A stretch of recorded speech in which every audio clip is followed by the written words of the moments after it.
We have a hearing today for Sarah Boone, and there's actually been some updates with Sarah Boone that I haven't covered yet because I wanted to wait for a major update, I guess. I don't know. Is it better just to do small updates along the way and make videos on those, or just do a major update? I don't know. Let me know what you guys prefer. 5 handwritten motions, and that was covered at the previous hearing. At that time, though, the judge had not received any of it yet. It was on its way over to his desk, and we have seen it already. It's already been uploaded onto the Orange County court records website. So it's already up there, already uploaded. I haven't covered it yet, but she put in 5 motions, and those 5 motions are one that really stood out to me, was the motion requesting immediate relief to the defendant by appointing effective standby counsel to aid and support in preparation of a criminal case for trial. So again, the judge had deemed that she forfeited her right to a public defender because of all the drama that went down. There were 3 attorneys in total that were public defenders that withdrew because of irreconcilable differences. There was 1 attorney that withdrew, the 4th one, but that was I think his name was Padilla, and that was like her first attorney that she had for about 2 years. He also withdrew irreconcilable differences. So 4 attorneys total. Now she's requesting for someone to, come help her. And I'm like, oh, this doesn't sound unreasonable. Maybe the judge will grant this. We'll see. So she put in a motion for this, saying how she wants help, needs help, blah, blah, blah. She doesn't know what she's doing. And I was like, okay, it's good. It's good that she knows what her skills are at and, how they're not at. Because, there are some people out there who are going to, defend themselves. And they're like, oh, yeah, they're like overly confident. They're like, I can do what an attorney does. Yeah, no trading, no need to take the bar, LSATs, all that stuff. I got this. And I'm glad that she knows that it's going to be really tough for her.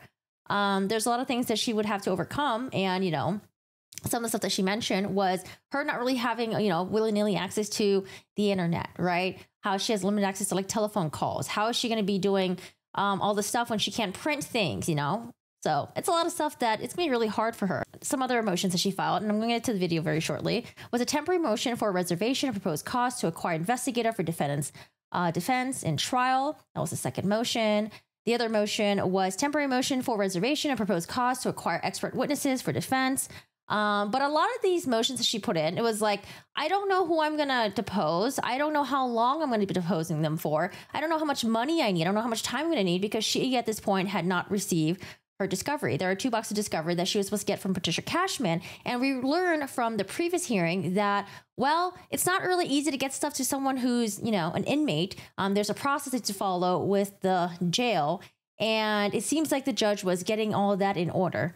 So now we have today's hearing, and supposedly by this point, all that should be in order. I think they were going to copy all the files on like a little USB thumb drive and somehow give that to Sarah Boone and then maybe get her set up with a laptop and all that stuff. All right, what's another motion that she wanted? Same thing, temporary motion for reservation of proposed costs to acquire all witnesses for defendant's defense in trial. And again, she doesn't know how much. Everything's like to be determined. Temporary motion for depositions to be conducted by defendant under a pro se attorney, title and position ordered by the judge and the court. So imagine Sarah Boone conducting depositions. How is she going to do that? Are these people going to come into where she's at to do the depositions, or are they going to meet somewhere where it's like kind of like a neutral ground? Like, I don't know. All this is going to be really crazy and very, very interesting now that she's going to be representing herself. But, maybe she has an assistant from someone else and they can help her do some of this. I was thinking maybe the judge will grant that. Maybe. All right, y'all. So I don't know if anyone responded to her ad. I mean, she's appearing in court right now. I don't see an attorney sitting next to her. She's got her pink handcuff on. I personally would rather have her have proper representation, but I mean, with how we've seen her in the letters, how she blasts these attorneys professionally and personally, I don't know if anyone's going to be willing to step it up, and do this for the glory and fame. For the record for me. Sarah Boone, 10-10-77. I do see that we have a representative from JACS that's appearing virtually. Sir, can I get you appearance for the record as well? Yes, Your Honor. Christian Lake with the Justice Administrative. Ooh, okay, hold on. I gotta readjust the audio here. Depends on who's talking. The audio is a little bit crazy. Okay, very good. All right, we've got a couple of things that we're going to be addressing this morning. The first is the motions, Ms. Boone, that you had made reference the last time I saw you. The court has reviewed all of those motions. I've reviewed also JACS's reply, specifically their response to the motion seeking due process costs that was filed on July 30, 2024. State, have you had the opportunity to review all of Ms. Boone's motions? Yes, Your Honor. Okay, all right. Ma'am, I want to go through each one of them and hear from the state, from yourself, and from JACS. We're going to start first with the, y'all can be seated, you don't need to stand, thank you. The defendant's temporary motion for reservation of proposed costs to acquire investigator for defendant's defense and trial dated July 18, 2024, received July 29th. That request seeks to reserve any and all costs proposed to be incurred to acquire investigator. The defendant's temporary motion for reservation of proposed costs to acquire all witnesses for defendant's defense and trial dated July 18, 24, received July 29th, 2024. The request is to reserve any and all costs proposed to be incurred to acquire all witnesses for trial. And then defendant's temporary motion for depositions to be conducted per FRCP Rule 3.220 by defendant under pro se attorney title and position ordered by the judge in court dated July 18th, 2024 and received July 29, 2024. I have reviewed all of those motions. All three motions reflect to be determined or TBD with regard to the investigator, witnesses, and deponents. The total amounts are to be determined. How to calculate is unknown. As to the depositions, the date are to... And like I mentioned, at this point, she hasn't had her discovery yet, so that's why I think she put a lot of like to be determined, because she doesn't know what she needs to... I guess she doesn't know what angle she's going to go with, maybe? Unless she has her discovery in hand, but I'm sure she's already reviewed it with her attorneys. No? With Patricia Cashman? Someone? To be determined, and the amount of transcripts are unknown. Unfortunately, because this video is newly uploaded, there are no closed captions for court TV. Mr. Lake, I've reviewed your response. Do you have anything else to add, sir, with regard to those items, investigators, witnesses, or deponents? Not really, Your Honor. The only thing is, we can provide Ms. Boone a copy of our pro se packet that has information about, including model motions. We would be happy to send her a copy, or to send your JA a copy that you could send to give to her. That might help her for purposes of future motions. But as far as these are concerned, I think our response pretty much outlines what our position was to each of those requests. Okay, thank you. Yeah, give her the pro se packet so she can at least have some guidance on what she can do. Because like she's putting all these motions in, and then JC is like, well, this is actually not the right way to do things. You have to come through us, and then blah blah blah blah blah. And so when she probably got that response, she's probably like, well, I don't know how to do any of this. This was done today, a couple hours ago. Thank you, sir. If you would be so kind to send that to Ms. Barrios, we will ensure that Ms. Boone gets a copy of it. State, do you have any position with regard to those three motions that the court just identified? No, Your Honor. Okay. All right, ma'am. So previously, Prison Break Investigations was already appointed to be your investigator. The JAC has no objection to authorizing $5,000 in costs for Prison Break and for $500 for obtaining case-related documents and materials on your behalf. So seeing as there's no objection, even though you were asking for a reservation, I'm going to go ahead and permit that cost to be incurred. With regard to the costs for witnesses and the depositions, you are requesting, as I identified earlier, just to reserve those costs.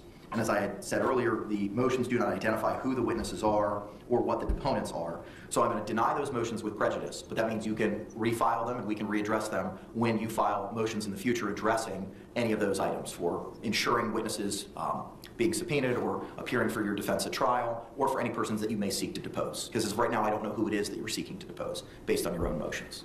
Do you understand the court's ruling as to those three motions, and do you have any questions, or do you want to add anything? I would like to add, please. Sure.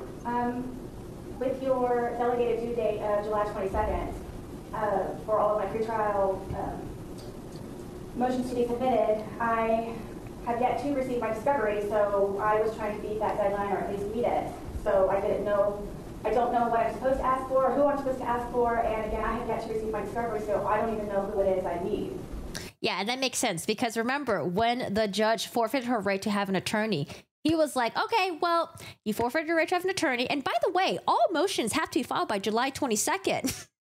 And as July 22nd was creeping up, she didn't have her discovery at that point. So that's probably why she was just like, okay, well, let me just write these motions out just so it's on the record, and we'll figure out what happens with that.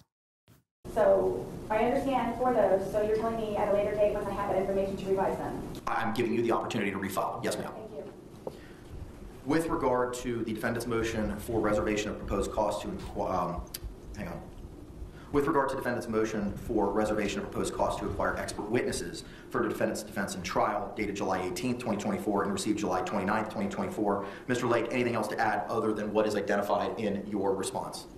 No, Your Honor. Again, the issue here is, with the exception of the mental health expert that's already been approved, there would need to be much more specific motions for these costs. Ms. Boone needs to include essentially what we included in our response. And again, the model motions that we will be sending to will have that information. Without specific information, neither us nor the court can make an informed decision on whether the requests are appropriate. Okay. Ma'am, the motion fails to identify any specifics. It has to be determined for your expert witness or witnesses. It does not identify the type of the witnesses. It doesn't identify the amounts. And it's difficult for me to identify the particular showing of need, which is what's required for the appointment of that expert. So, and her response is going to be, I don't have the discovery yet. But it seems like we had a preview of what potentially her defense was going to be, at least with other previous attorneys. I think they were going to go for the battered wife defense. I just don't know if she didn't agree with that, or she did agree with that, or maybe she wants to take a different approach. We don't know what happened between her and the previous attorneys. Again, I'm going to give you the opportunity to refile in the future a motion pertaining to any specific experts, identifying the specificity that JACS has requested in their response. So at this point in time, that motion is denied without prejudice, and you'll have the opportunity to refile it. Lastly is the defendant's motion requesting immediate relief to the defendant by appointing effective standby counsel to aid and support in preparation of a criminal case. Oh, this is the big one right here, because I was thinking maybe the judge will give it to her. Again, she's not asking for someone to represent her, but she wants to have a standby counsel to kind of assist her throughout this pretrial stuff and during the trial itself. Case for trial, dated July 18, 2024, and received July 29, 2024. The request, ma'am, that you were seeking in that motion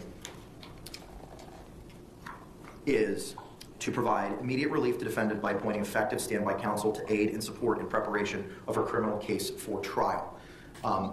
State, do you have any position with regard to Ms. Boone's request for standby counsel? What do you think they're going to say? No, Your Honor, other than what's already been placed on the record in the court's order. Okay. Okay. Mr. Lake, anything over and above what's in your response? Just briefly, Your Honor, the point we would make, Your Honor, is I think Ms. Boone misunderstands the role of standby counsel. Standby counsel is not co-counsel or assistant counsel to a defendant. Standby counsel is there for when, in the situation where a pro se defendant who is elected to represent herself decide at some point they want a... Ah, okay. That I didn't know.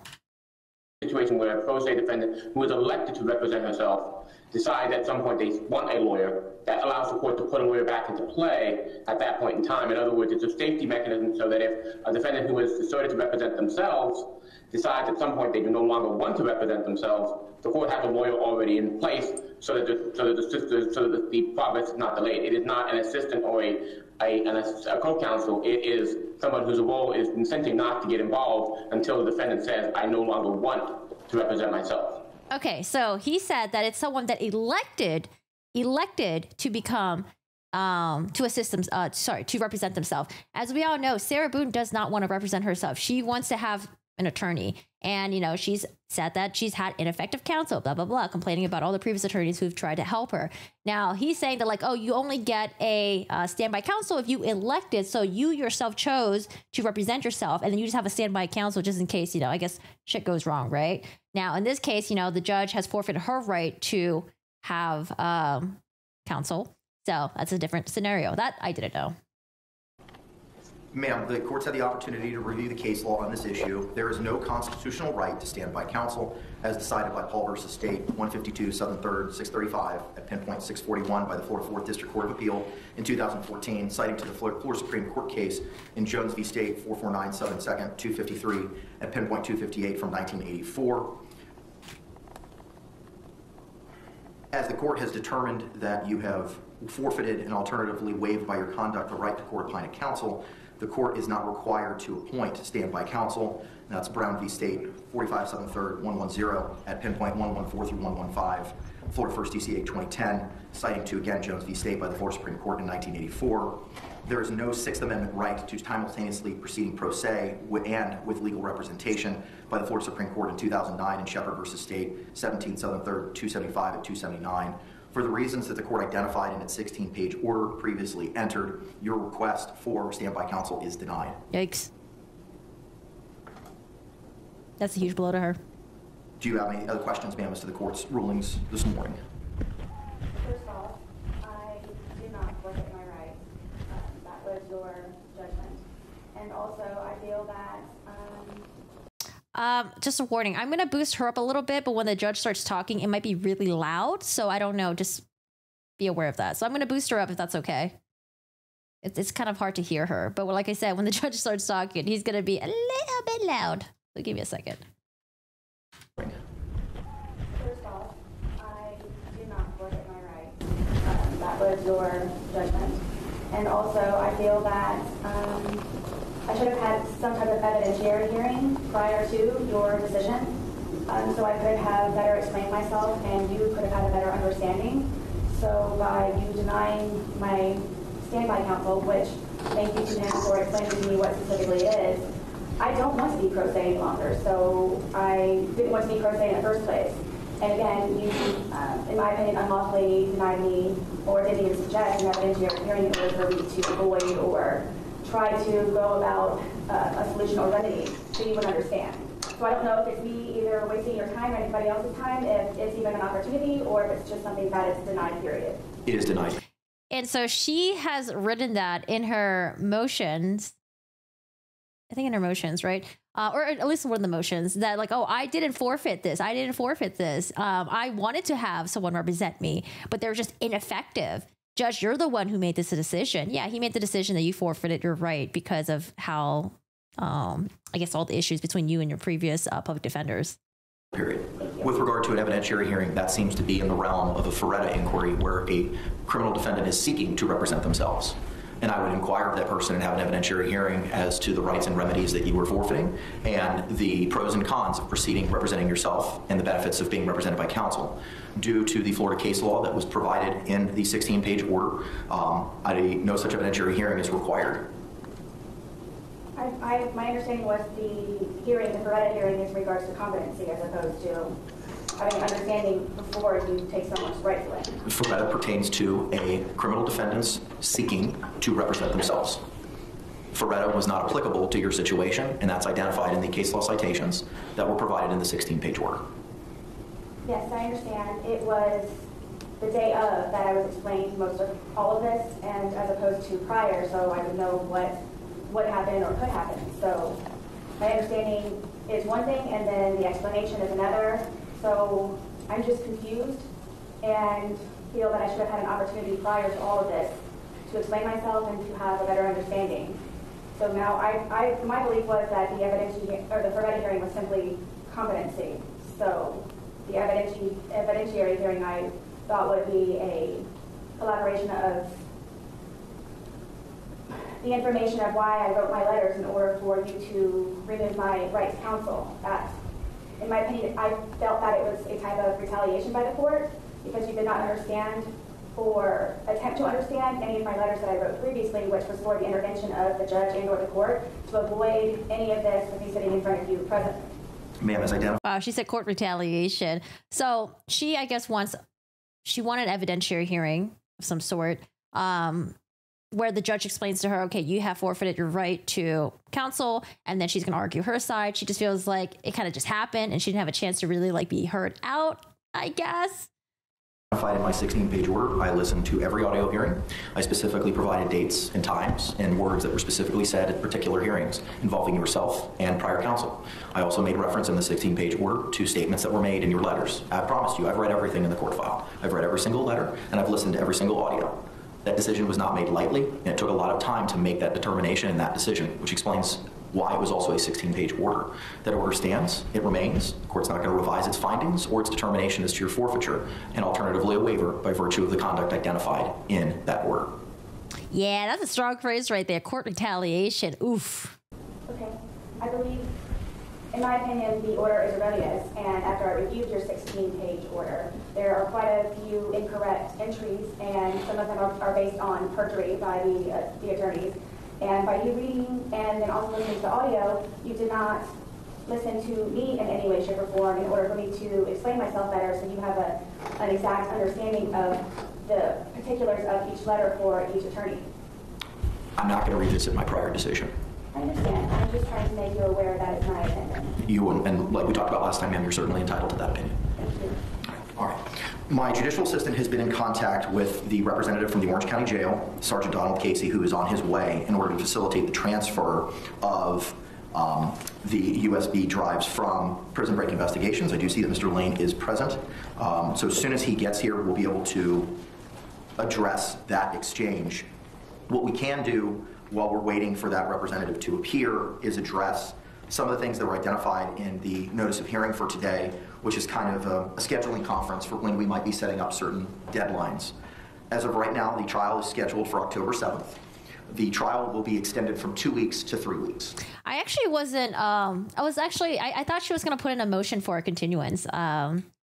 Because, like, you know, her argument would be like, oh, I haven't gotten my discovery yet. I'm not going to have enough time to prepare. I don't know what I'm doing. Everything's going to go on fire.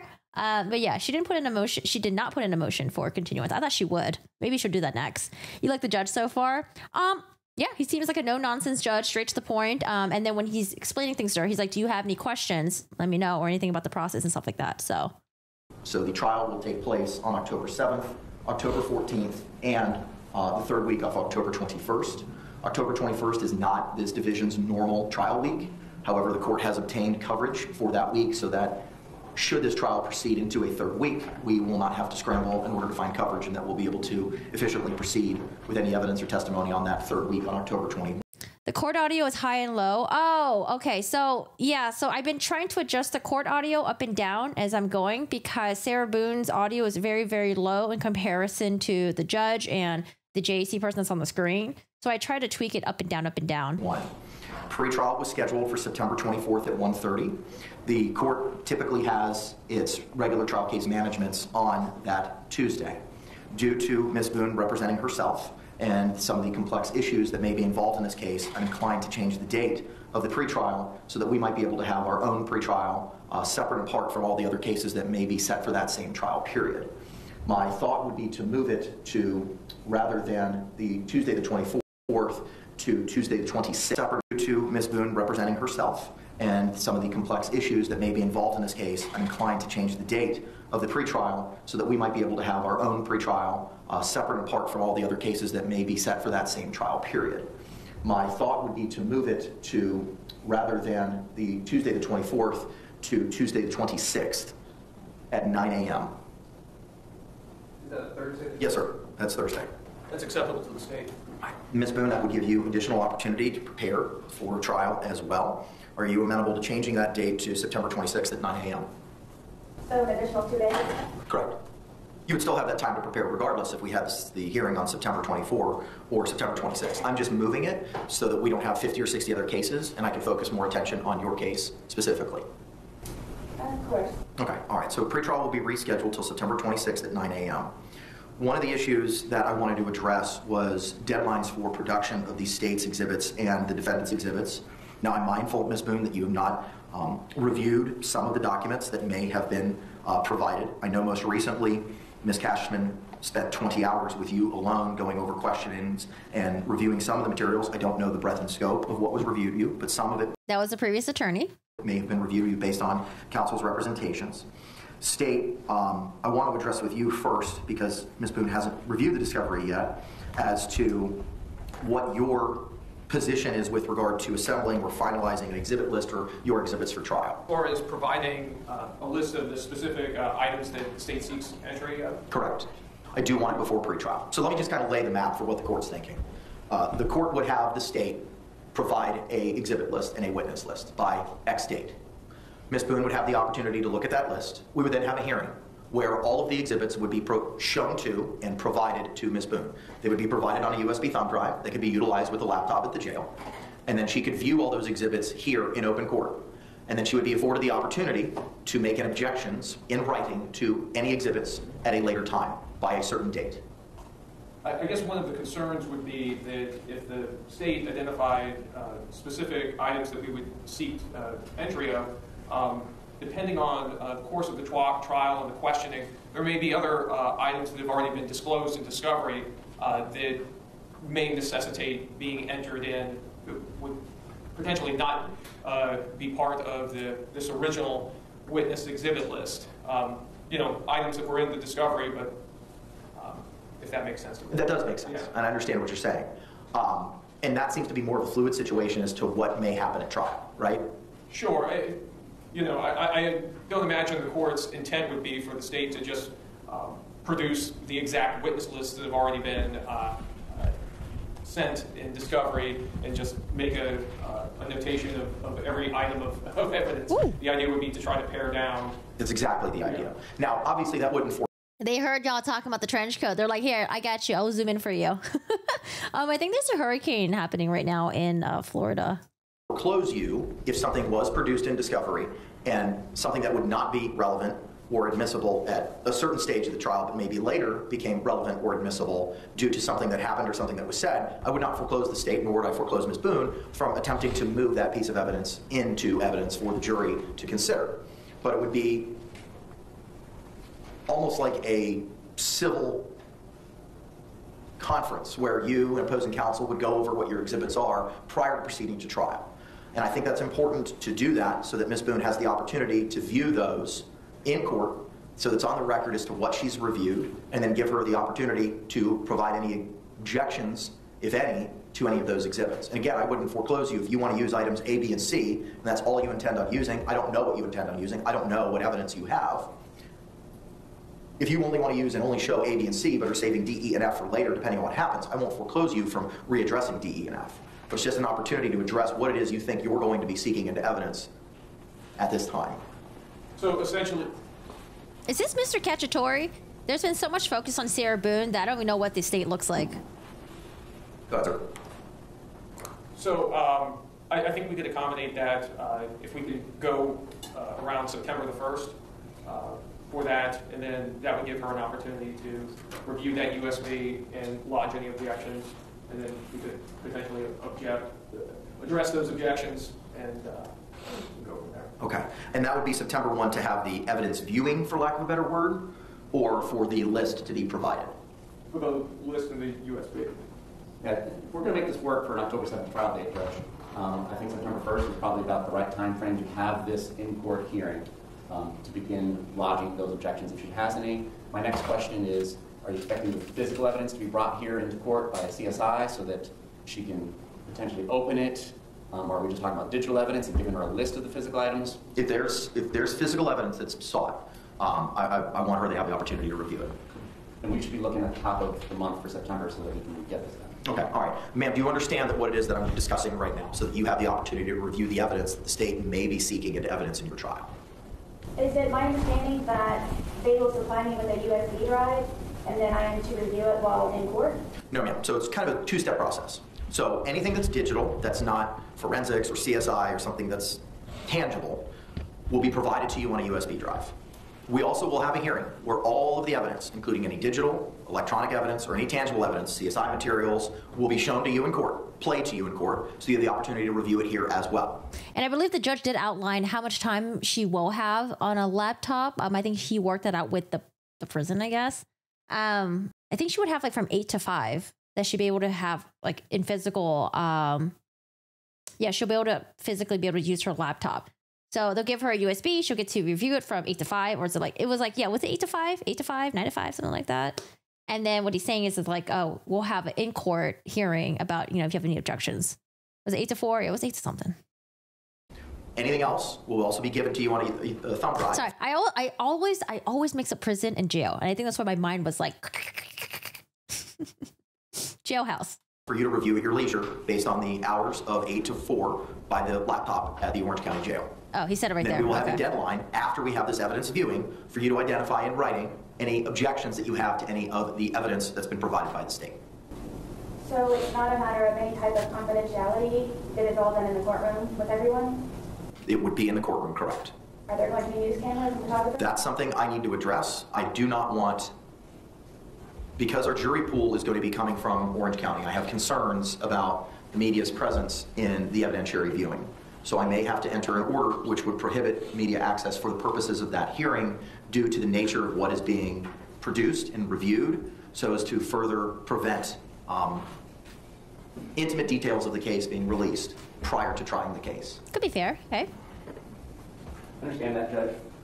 Ms. Boone, not to turn the page completely, but I think it's pertinent to this discussion, has indicated through some counsel that had met with her recently that she wants to talk to the state out of the jail, and I was going to discuss that at the end, but perhaps to not waste the court's time, I don't know about bringing physical evidence out to the jail, but as far as the digital evidence, which will include autopsy photographs, which will include crime scene photographs, which will include videos, perhaps a different suggestion, especially since she has an investigator from prison break, is that we identify those files that we intend on introducing at trial so that they can review that digital evidence on their own in the jail, and we're not publishing all the digital evidence here in open court. That should allow her the opportunity to lodge any potential objections such as duplicative or any other objections she may want to raise about autopsy photos, so on and so forth, without exposing all of the digital media to the public. As far as the physical evidence, the state doesn't have any real concerns about the media covering that. She can open those exhibits, or somebody with scissors can open those exhibits for her if there are any exhibits she wishes open in the witness box where it's concealed from the media's eyes. So those are my suggestions, and then later we can turn to her request and we can put on the record how we would go about going out to the jail and meeting her. The only concern that I have with that is I don't have a record as to what it is that she reviewed. My suggestion would be that because this is in the context of plea negotiations potentially, I would be out there, Mr. Cacciatore would be out there, and our investigator would be out there, and we would record it. I believe this is in Orange County in Florida. The conversation that we have, of course, and that would all be protected because it would be in the spirit of plea negotiations under the evidence code. And then we can all file in writing, the state can file in writing, these are the videos that we are going to use. These are the particular photograph numbers from the crime scene and from the autopsy photographs that we're going to use. And then we can have the defendant sign off on that as well, so that it's documented as to what was told that she would be facing at trial. And either she can review it with her investigator or she can review it with us, being present, and then that way the digital evidence is now in the open. Okay. Ms. Boone, what are your thoughts on that? I'm a little lost. So it's an option of reviewing what the state has with my investigator and then be able to come with the objections and everything? That is correct. I'm unclear on having all of my evidence being in sealed bags and for me to be able to inspect them to be here in the courtroom. I don't know how the attorneys have done any of this prior, but I don't believe that it was in the courtroom. So I'm just trying to protect myself against the media. I'm not sure at this point what is even suppressible that is available on the internet. But at the same time, though, it is my understanding that I should have some right to privacy in reviewing the evidence. So I didn't know if my investigator and I are able to collaborate prior and view and then come to court with everything finalized and ready to go with answers. I'm certainly going to give you an opportunity to meet with your investigator to address it. The question is just the method of how to do it. The state's proposal is digital. They would meet with you, identify specifically digitally what videos, what photographs they intend on utilizing, and anything that may be physical, CSI, etc., would be addressed here in open court. Just so the court. And I think the judge already said that for the evidentiary stuff. I mean, he's going to consider not having the media there. The defendant understands how physical evidence viewing would operate normally. The defense attorney and or her or his investigator would come out either to the sheriff's office or OPD's evidence center, whichever agency, and they come and view it, but it's done in the presence of the state, it's done in presence of law enforcement, it's done in presence of the CSI for the chain of custody. So attorneys don't get privacy when they're reviewing the physical evidence either. So that wouldn't really be any different than if she's doing it in the witness stand or wherever we deem suitable in the courtroom. I think that's the most appropriate way to have the opportunity, ma'am, to review the evidence. I can't release that evidence to Mr. Lane to bring to the jail for your review because of the chain of custody issues concerning some of the physical evidence. So CSI would have to be here just like an evidence viewing at the sheriff's office or elsewhere where counsel just identified. And I cannot bring you anywhere else other than here, and I can't release you to anywhere else. So I think the only solution that we have is to have the evidence viewing here with regard to any of the physical evidence.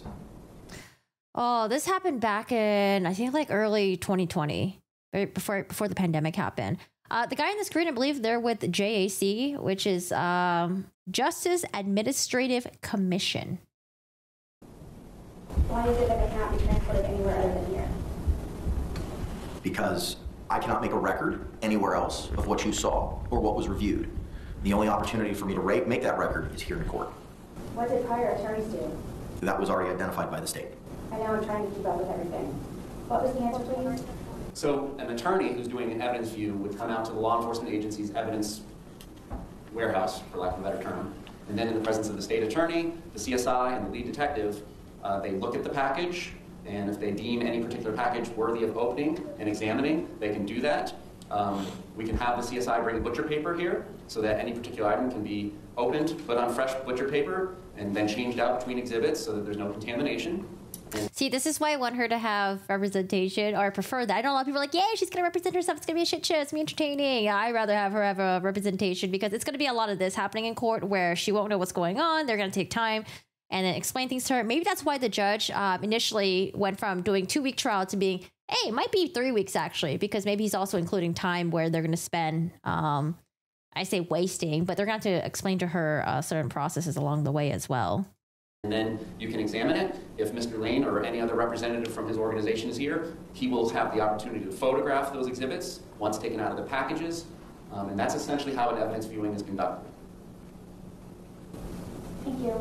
You're welcome. And again, please, would the media be involved in that? That's a conversation that I need to see if I can exclude them from participation or viewing that proceeding. You said that earlier. There are rights where the media has to view proceedings in court, but due to the sensitive nature of what may be being discussed or viewed, I need to see if I can prevent media access.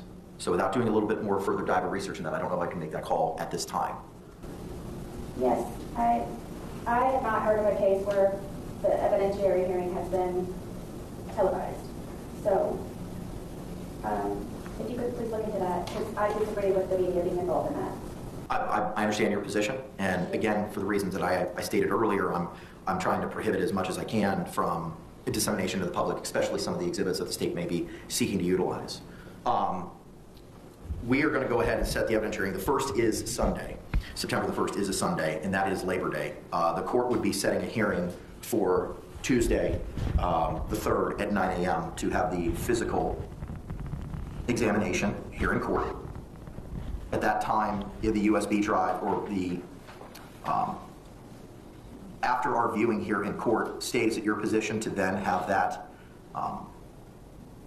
meeting with Ms. Boone and her investigator and your investigator under the plea negotiations or settlement discussions auspices to review all of the digital and identify what it is specifically? We are happy to defer to the defendant's wishes on that. And I wanted to have that discussion. It seems like we're turning that discussion. So I'll leave it in Ms. Boone's court. My indication from one of the attorneys that she had discussed things with said that she wanted to have a conversation with us. And so I'm offering that up. In the past, with female defendants at the Orange County Jail, there are classrooms, or at least one classroom there, where we could arrange to meet. It would be a big enough room for 4 or 5 of us that would need to be there. And then we can discuss that, whatever it is she wants to discuss, and it would be recorded. And again, those portions of the conversation that are about plea negotiations and the evidence and whatnot in the trial, I believe under the evidence code would not be admissible to be used against her. And I leave it to her when she wants that to happen. We can make arrangements to try and accommodate that. It should not take us very long at this point, given the age of this case, to select and identify which digital evidence exhibits we're going to use. It's simply a matter of getting rid of duplicative and irrelevant photographs from the scene and the autopsy. And I believe the videos won't be too hard to decide which ones to use. I don't know that there's a whole lot of other digital evidence. Okay. All right, ma'am, do you have a thought on when you would like this viewing to take place at one of the classrooms at the Orange County Jail under the concept as identified by the state? So this meeting is separate. This is prior before everything else? What I would envision, to not waste anybody's time, is we can go out there and have this discussion, if there is a discussion to be had about plea offers. One of the other topics was other matters, so that's kind of ambiguous. I'm not sure what other matters are. And then also we can let her know and probably provide the court in writing the list of the digital evidence that we seek to introduce. And then that way, if she wants us to review those digital evidence items together with her in the presence of everybody, we can do that. Or we can let her, with the list of the digital evidence that we plan on introducing, review that as many times as she wants by herself and or with Mr. Lane. I understand. So would I be leaving with the digital evidence today, or how soon may I receive that? So the state needs to assemble that. So my thought would be to have that meeting, ma'am, on the 3rd of of September. So we would have a hearing at 9 o'clock in the morning where the physical evidence would be reviewed here in the courtroom. As soon as that evidence was finalized and reviewed, the state with their investigator, yourself with your investigator, would then meet that afternoon at the Orange County Jail to address, as the state has identified or spoken about, any settlement negotiations, plea offers, and under the other category to address what the digital plea offers. You think there's any plea offers on the table for Sarah Boone? exhibits are. They would provide you those on a USB drive, and they would identify for them specifically what it is that they are seeking for you to review at that point in time and have the ability to review it afterwards. We're happy to do that beforehand, and I just want clarification. By providing her the USB with all the narrowed down exhibits out of discovery, are we providing it to Mr. Lane? How are we physically? It would have to be provided to Mr. Lane, okay, who would then have to provide it to a member of the staff at the jail, the names of which I have from the captain at the jail as to what persons are involved in the laptop process. And then once that's done, I would require Mr. Lane to identify with a filing in the court, probably in the form of an affidavit, as to when, where, and how the USB drive was received by him, and when, where, how, and to whom it was delivered. Thank you. Your Honor, I feel uncomfortable with you all supplying my evidence to the jail. So I don't know if there's a way that, I don't know if you are aware, but my jail phone calls have been released, and there's a lot of things that have been released from the jail. Her jail phone calls have been released? I haven't heard of that. So I don't know, I do not feel protected by you all handing it to the jail. I know that Mr. Lane and I previously have worked on the laptop with USB drives that he has furnished himself from bringing in from the outside. So I didn't know, and I would feel more comfortable if there was a process or a procedure. I don't know who your names are from the jail. I do know the captain, whom I spoke to the other day regarding my laptop. But I would very much... Who was that, ma'am? I'm sorry? Who was that? For which? The captain that you spoke to. Who was it? T. Giovanni. Okay. There's multiple sergeants involved, and I did meet the gentleman who was supposed to be here today to pick up the USB drives. So I don't feel comfortable, please, with providing the USB drive of my evidence with things that have been leaked or released from the jail. So if there's a possibility, please, I would like for my investigator to have that and bring in with me prior. If I understand the jail's protocol, which I read to you at our last hearing, the jail will keep custody of the USB drives and release them with the laptop as well. So I don't know how I can bypass that process that they've created, because the USB drives and the laptop, when it's checked out by you and when it's returned by you, is all going to be logged in their IMS system. Right. It's simply a laptop. It's a very basic laptop where anyone affiliated with my case has any type of digital evidence they bring in with them from the outside. It's simply a basic laptop that we are able to utilize at the Orange County Corrections Department. That's how we have done that prior. So I don't know what it is different, and I don't know the jail protocol because no one's included me. You were provided a He told her last hearing. copy of it through the court filing, and I read it to you at the last hearing. Yes, he did. Your understanding is different than my understanding because my contacts from the jail are telling me something different. Who? What are their names? There's multiple sergeants. What are their names? I'd rather not get them involved with fear of harassment or anything from other... Ma'am, I'm deferring to what the Orange County Jail and the captain that you identified specifically as to her memorandum to the court, which was read to you at our last hearing, which was sent a copy to you by a notice of service, and was provided by U.S. mail. It was sent out last week.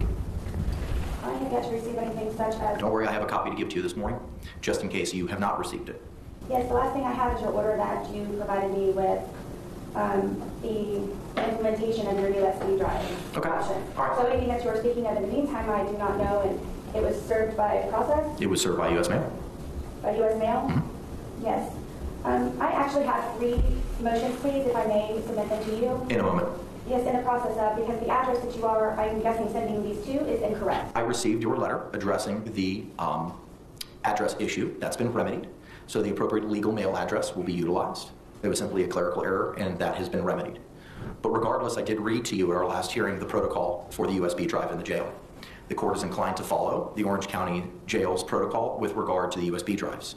So the evidence, digital evidence that the state seeks to admit at trial will be put on a USB drive, delivered to Mr. Lane. That will be delivered to a representative from the Orange County Jail, and Mr. Lane will thereafter file a filing with the court in the form of an affidavit identifying when he received it from the state and who he gave it to, when he gave it to, and what representative of the jail he gave it to.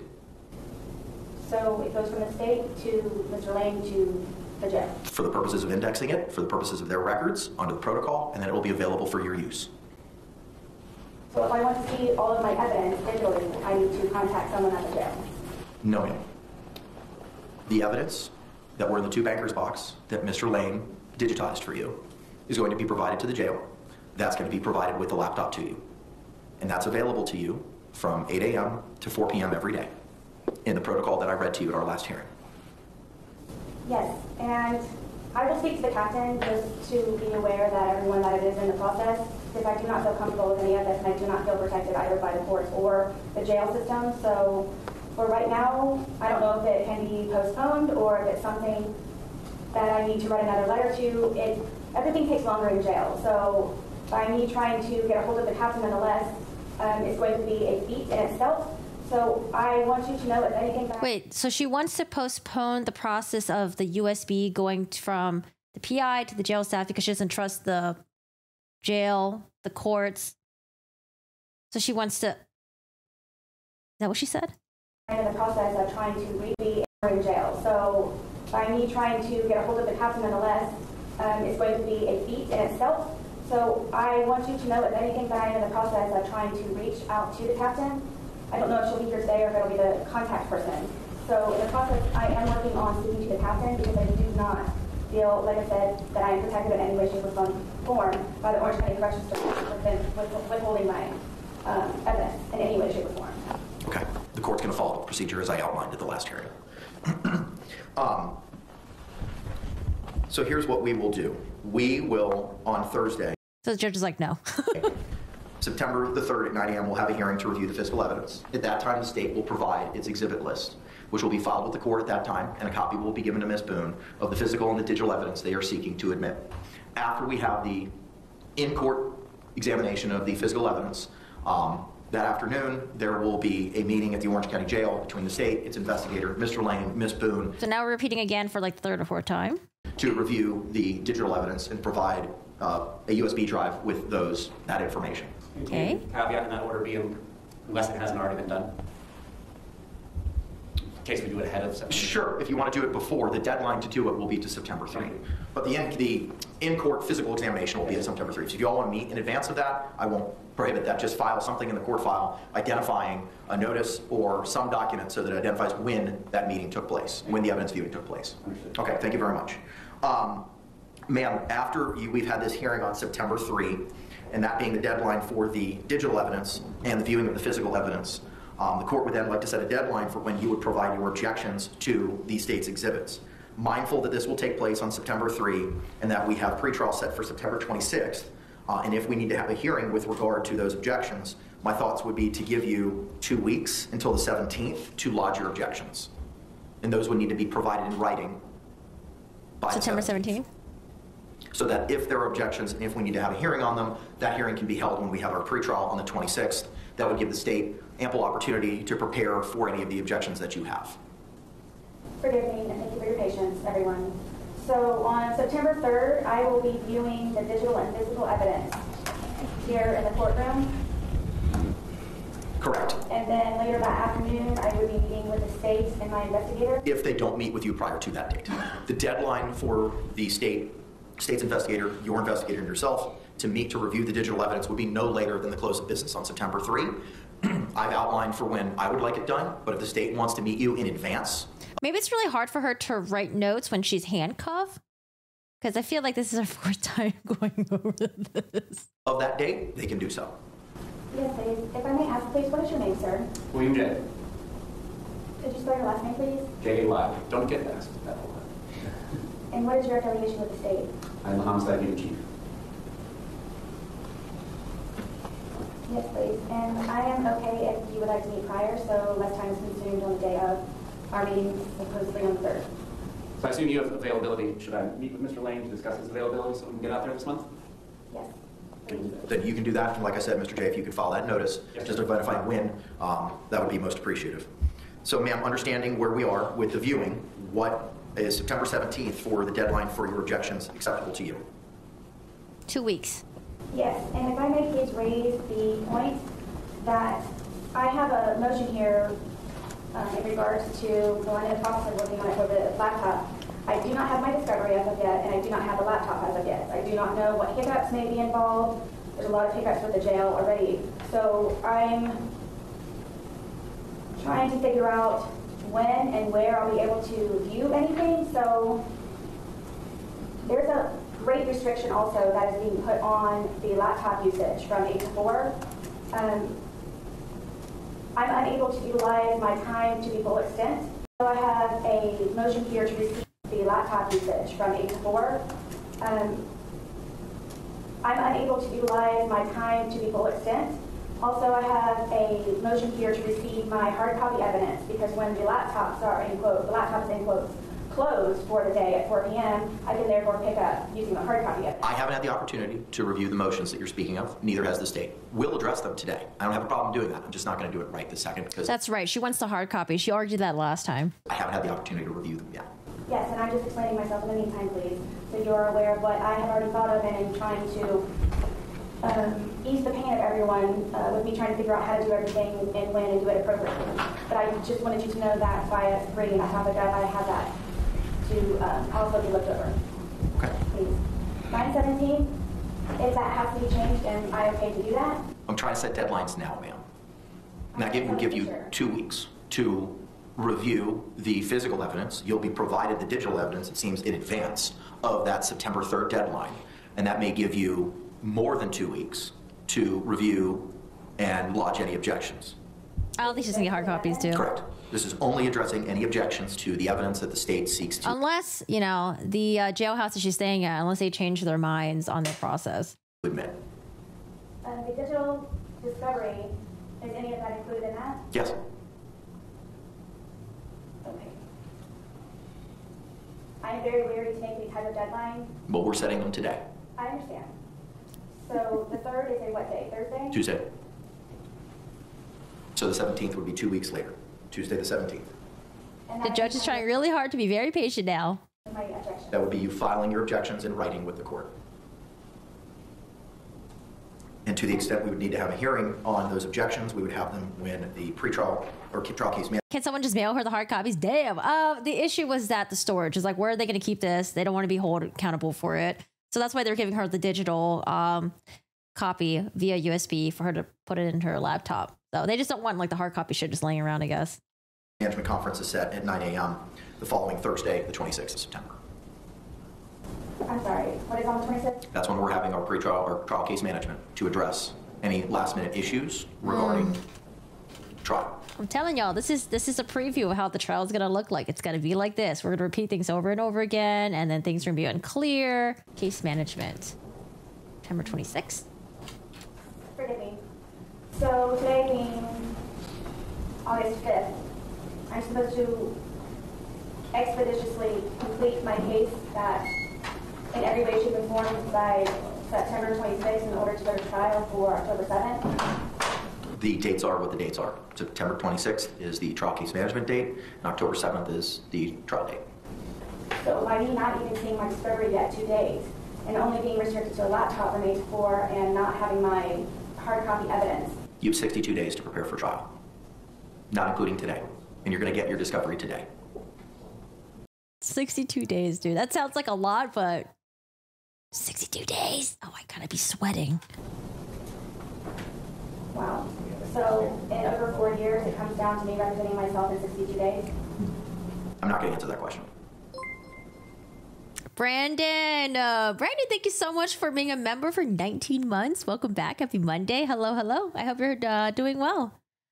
I just got here. Hi, Chrissy. How are you doing today? What is this hearing for? When was this hearing? This hearing happened today, a couple hours ago, and it's to address a lot of stuff, but to address the 5 motions that she had filed, maybe like a week plus, to address scheduling stuff, how she's going to view the evidence. So they're scheduling the evidentiary hearing, which is going to happen on September 3rd. There's going to be a deadline set for Sarah Boone in case she wants to object to any of the state's exhibit. That's going to be September 17th. And then September 26th, they're going to have a pretrial hearing, case management stuff. But I mean, she did have one of the major motions that has been denied was her requesting for a standby attorney to assist her. And the JAC person, which I believe is the person that's on the screen back there, clarified that Sarah Boone doesn't understand the concept of a standby attorney. He said that standby attorneys are for people who, of their own volition, decide to represent themselves. And then they want a standby attorney just in case, like things go wrong and they want to have an attorney do the work instead. Sarah Boone, she didn't want to represent herself. That was something that the judge had forfeited. So different scenarios, according to the JAC person. The judge has denied that request, so she would not be having a standby attorney to assist her and help her. And yeah, that was a pretty big deal. What now we're addressing, ma'am, is September 17th. Right. The deadline, which is 2 weeks after having the physical view of any of the physical evidence.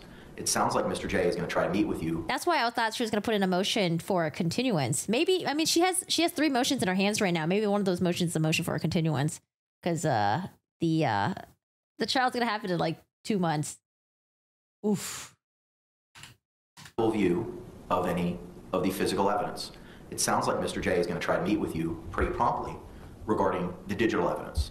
So you'll have plenty of time to review that in 2 weeks at a minimum, or 2 weeks at most, rather, to lodging objections to the physical evidence. I understand. I just don't understand how to file objections. I cannot answer that for you. That would be me Yikes. providing you legal advice, which I'm prohibited from doing. All I can tell you is that I think the JAC said they're going to give her like a pro se, like a little handbook or something like that. I don't know, but that might be able to help her. I tried looking it up online, like, is there like a handbook for people who are doing pro se in criminal court? I only saw one handbook for if you're doing an appeal, and then another one was for like civil litigation. I wasn't really able to find anything for criminal, so maybe they have something internal that they can just give her. I don't know. Yikes. Okay. Sorry, I want to go back just a little bit here. or 2 weeks at most, rather, to lodging objections to the physical evidence. I understand. I just don't understand how to file objections. I cannot answer that for you. That would be me providing you legal advice, which I'm prohibited from doing.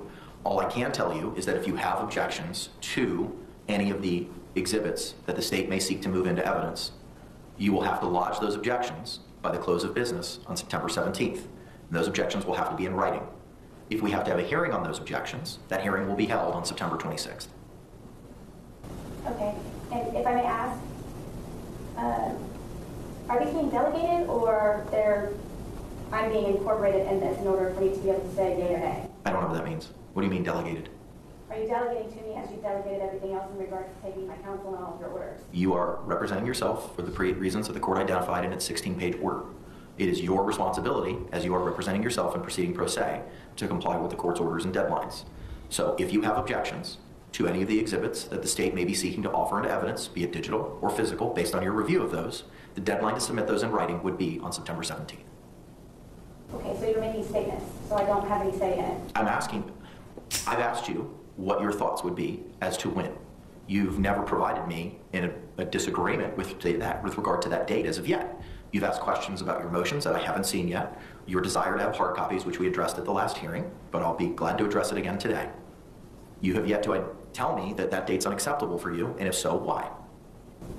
I wouldn't necessarily say unacceptable. I'm just uncomfortable with agreeing to a date when I am pro se and have never been pro se before and do not know what I'm doing. So I just want to make sure that I do it correctly and have an understanding also, if you are proposing that I go to trial within 62 days, that I know what I'm going into and what I may expect. So I didn't know if this would just be easier on everyone else if they just delegated the date and gave me a printed copy with your order and whatever information you have. I don't know. I don't know either if you all are just proposing that because I'm incarcerated, just the dates are what you tell me. I don't know what I'm doing. I do not know what I'm doing. So I'm trying to learn as I go, which is why I'm grateful for everyone's patience. But at the same time, though, for me to accept this date and then not be able to meet it, what happens when that happens, if it should happen? I can't answer that question. Again, that would be me providing you legal advice as to what to do if something happens. I simply cannot answer that question. I'm not allowed to. Well, I'm with the court, so whatever it is that you all are trying to do in order to expedite this even more than what it's being expedited, I'm guessing I agree with September 17th. Okay, all right. Now, ma'am, I believe that takes care of all of the deadlines with regard to the state's exhibits. Now I want to address deadlines for any exhibits or witnesses that you may be seeking. I am mindful that you will be receiving the discovery today and that you have not had the opportunity to review some of the items that may be in the discovery. So how much time would you like to provide to the court the list of exhibits that you may be seeking to enter and the list of witnesses that you may be seeking to have testified in a defense should you choose to put one on? Please understand that I do not have access to a normal phone. I don't have access to a normal phone at normal hours. So I am trying to overcome the hurdle of trying to, number one, locate any of my witnesses, and then also try to communicate with them on a payphone only telephone call that I do not have regular access to, and that are limited to only 50. Yeah, I was wondering how she was going to do that. Like, how was she going to do depositions? How is she going to get in communication with the witnesses? Imagine being a person, and then all of a sudden you get like this is a phone call from blah blah blah jailhouse. Will you accept the call? Blah blah blah. And it's just like, nope, bye. You know what I mean? Like, how is she going to do this? It's going to be so hard. 50 minutes that I have to share with 62 other. Oh yeah, they are phone calls only last 15 minutes. Okay, the judge, what is he going to say about this? And that are limited to only 50 minutes that I have to share with 62 other. Maybe send a letter out to the witnesses. Inmates. That is a hurdle, please, that I need you to please take into consideration in order for me to be able to try to determine my witnesses, to determine any expert witnesses. May I ask, please, does the laptop have internet access? I'm unaware. I'm unaware if it does. To view any documents? I'm unaware. I can't answer the question that I don't have an answer to. I'm unaware if it has internet access. Whom is it that I need to speak to in order for this? We may be able to inquire of the jail representative who is appearing for the hearing this morning, and if not, the captain may be able to provide that information, but I do not know if it has internet access. May I ask your contact names from the jail? Give us 1 second. Please, and also, because of the court's error of sending my information that you're referencing to the incorrect address, could you please provide me a copy of that also? What is it that you're asked? The protocol, ma'am? That was what was most recently sent. I don't know. Whatever it is, the last thing that I received from you and the court was the hand delivery of the order regarding Sure. USD. I have a copy that Madam Clerk's already printed out of the protocol. We will have the deputy hand deliver that to you right after. What witnesses could she possibly call in her favor? I have no idea, says Nancy. Well, it seems like police was called to the residence multiple times. So maybe some of the responders, maybe any neighbors that has heard them arguing, fighting. Maybe her own kid, which I don't know if she would do that. If her kid has ever witnessed, them two fighting, maybe, I don't know, George's like friends, family. I don't know. Oh, I sent it to Anita. That's why. Give me a second. I'll have Madam Clerk print that out for you right now, ma'am. Thank you. So, understanding that as of right now, you do not have hard copies. You'll be provided digital copies. And to review all this evidence, ma'am, when in time do you feel comfortable in providing the court and the state the list of your witnesses and your exhibits that you may be seeking to introduce? I'm going to go with to be determined because I just explained also, please, that I do not have access to a regular phone. I need to locate anyone. I need to do research. I don't know if I have internet access to anyone. I don't have a phone book. There's no way that I know how to do any of this without essentials and Oh yeah, maybe her ex-husband. fundamental equipment in order for me to be able to provide you with those answers. I cannot promise anything because I do not know how I will be able to do any of that at this moment. I would like please to propose your understanding of a meeting that I would like to have with the captain so I can see if I can have access to a regular phone, if I can have access to an internet. Right now I have a tablet that is used for text messaging and movies and the law library that I utilize. I don't have access to the phone. I don't have access to the internet. You can certainly have those conversations with the jail representatives. But ma'am, we were on notice today to address those deadlines, and I cannot set a to-be-determined deadline at this time. I understand that there's been some delays with regard to the discovery. As I told you at the last hearing, we're moving as expeditiously as possible to get you that, and it took some time for that process to be created. That process is going to start today. Mr. Lane's here. Representative from the Orange County Jail will be here. That handoff will take place. You'll have access to that laptop with all the information today. If the defendant's not going to make a suggestion, maybe. Wait, hold on. And jail will be here. We're moving as expeditiously as possible to get you that, and it took some time for that process to be created. That process is going to start today. Mr. Lane's here. Representative from the Orange County Jail will be here. That handoff will take place. You'll have access to that laptop with all the information today. If the defendant's not going to make a suggestion, maybe state. Sure. My suggestion would be to give her 14 days after the point that the specific evidence identified by the state to be used at trial is provided to her. So, for example, the physical evidence, which we plan on giving her the list of those physical items well in advance of September 3rd. That will just be the date that she can actually see them. But my suggestion for those physical evidence items would be September 17th, and then 14 or 15 days after whichever day we get the specific list of digital evidence items to her would be our suggestion. Okay.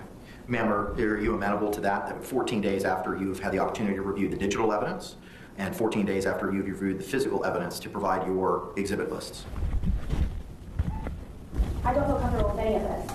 I don't have the same opportunities as the state or any attorneys prior. So I feel that you all are pressuring me and forcing me into these dates which I may not be able to meet or exceed. Can I add that obviously either side, if there's good cause for why a deadline wasn't met, if something comes up, then we're not prohibited either side from complying with the rules of discovery afterwards. But there would just need to be a cause shown at that point. Do you understand that, ma'am? I do. That I'm setting these dates for now, and if either party can establish good cause why these dates should be moved. Yes, and that is why I'm trying to make everyone aware prior to all of this to understand my circumstances by being incarcerated and not having access to a phone, not having access to the internet, and not having access to many more other, like I said, basics, fundamental basics, which is why I'm making you all aware now, so you are aware that when the time comes, should it, why for good cause, I'm stating my good causes now, if not there are additional at that time.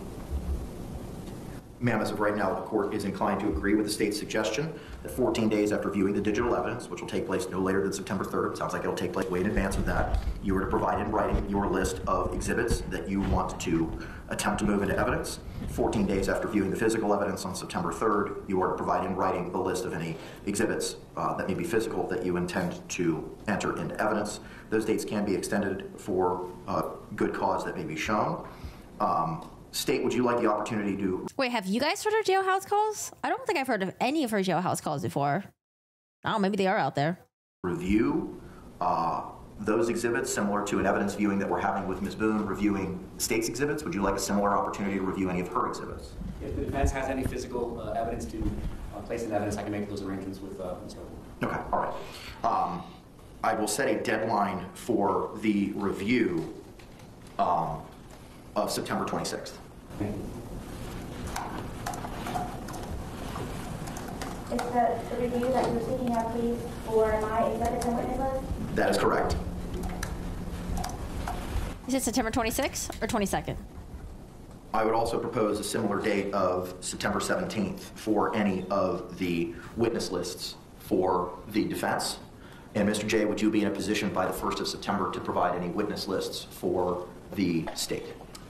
She should have the witness list in the discovery that's being provided. As far as the order and the list of witnesses that we're going to call at trial, we will get in that ahead of 9/3. Okay, all right, so the deadline for the state's production of the witness list will be September 3, no later than, and September 17th for Ms. Boone. Ma'am, similar to the objections to any discovery, that'll have to be in writing as to who it is that you may be calling as a defense witness. You'll have to provide that to the court in writing by September 17th.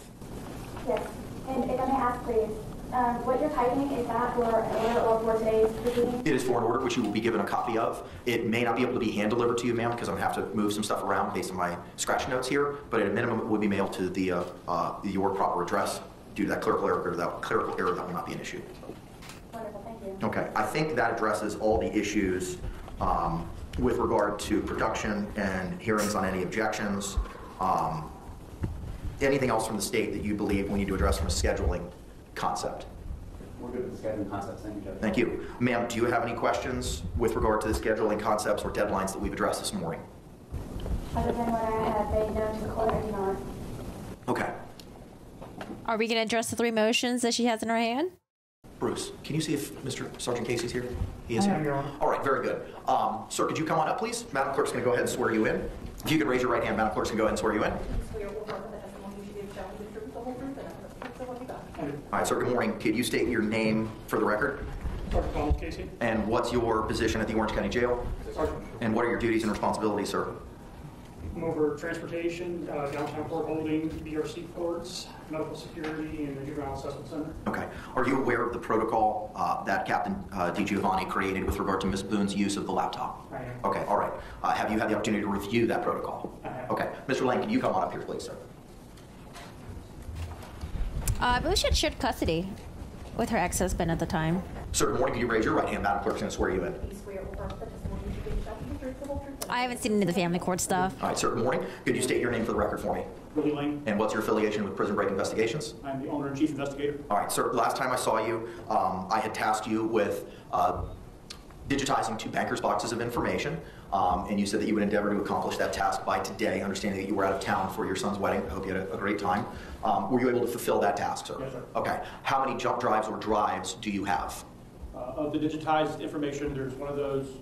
This drive here is a copy of all digital discovery that I have in my possession from Ms. Boone for the court's needs if they wish to facilitate that through the, figure it'd be easier to facilitate it now through the jail than me trying to bring it in myself. That's exactly my thought. So you've shown to me, sir, a small thumb-sized USB jump drive. That USB jump drive is the information that was contained in the 2 bankers boxes, correct? Yes, and the other jump drive that was the larger of the 2, that jump drive is any digital information that you've had previously by virtue of being the investigator. Yes, sir. Okay, all right, the record's going to reflect that information is going to be hand-delivered by Mr. Lane to Sergeant Casey. So Sergeant Casey, if you could please take custody of those 2 thumb drives. And I'm going to ask you, sir, to comply with the terms of the protocol, to have those added to the laptop. It'd be available for Ms. Boone's use today once she's returned to the Orange County Jail. Do you have any questions for Mr. Casey? No, Your Honor. Okay, sir, thank you very much. If you can proceed with that task, I appreciate you. Thank you. Mr. Lane, you took custody with you, sir, as well. Well, before you leave, Sergeant Casey, do you have any questions for him? No, Your Honor. All right, ma'am, do you have any questions for Sergeant Casey regarding his compliance with the protocol as provided to be by the captain of the jail? Mr. Casey, could you please make note to Captain DiGiovanni that if she has time at some point, as soon as possible, to please sit down with me for about a half an hour to go over quite a few things that I need to have resolved? I'll look for her. Please, in regards to the laptop. Okay. Thank you. Thank you very much, sir. Mr. Lane, when we were last here, you also had 2 bankers boxes. Did you bring those back with you, sir? Yes, sir. Okay, could you bring those back up?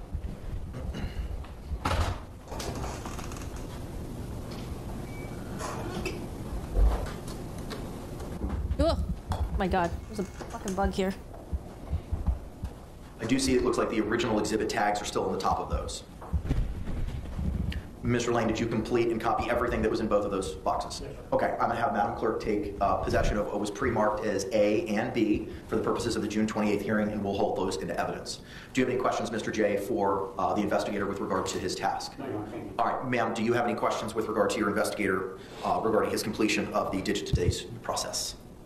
And my only question is, Mr. Lane, do you know when you would be coming to meet with me at the jail? It's going to be my intent to try to get out there at the end of the week or beginning of next week. Thank you. I don't feel comfortable signing your invoice. I think Ms. Boone would have to sign Okay, it. that's fine. Okay. Is it okay if I... Hand it to the deputy. The deputy will have her sign it, and then you can Rebecca. take it. Mr. Lake, is that acceptable, sir? Counselor, you're muted. Yes, that would be acceptable, yeah. If Mr. Lane, and you want to, in light of this, maybe it might be more appropriate for the court to go up to $10,000 for the investigator, because it sounds like he's already done a lot of work. So it might make more sense instead of having to come back later. Would that change the original, the 5,500, or just we would increasing 5,000 to 10,000? 5,000 to 10,000, I think would make sense, Your Honor, just because it sounds like that we may, based on what's already been done, and Mr. Lane may have more to say about that, but based on what he's already done, I suspect he's probably used a large chunk of that 5,000 just doing this one task. One thing I would like to add, Your Honor. Yes, sir. In lieu of having to come back and file another motion, is if JAC would agree to travel expenses since I'm out of county. If not, I can get that in some type of form of a writing and get it to you or to the JAC if that's acceptable. Mr. Lake? Your Honor, we'd have no problem with the court authorizing, say, $1,000 for travel expenses as well. All right, fine. So we'll increase it from 5,000 to 10,000 for investigative costs, and for travel-related expenses, 500 to 1,000. Mr. Lake, are you going to need an order for the court file with regard to those? We would, Your Honor. Okay, could you submit that? Yes, Your Honor, we will prepare the order and submit it. All right, very good. Just send it to Ms. Barrios, so I believe you have her contact information. Yes, Your Honor. All right, very good. Thank you, sir. Mr. Lake, thank you so much, sir. Yes, sir. All right. Judge Keenan. Yes, ma'am. Forgive me.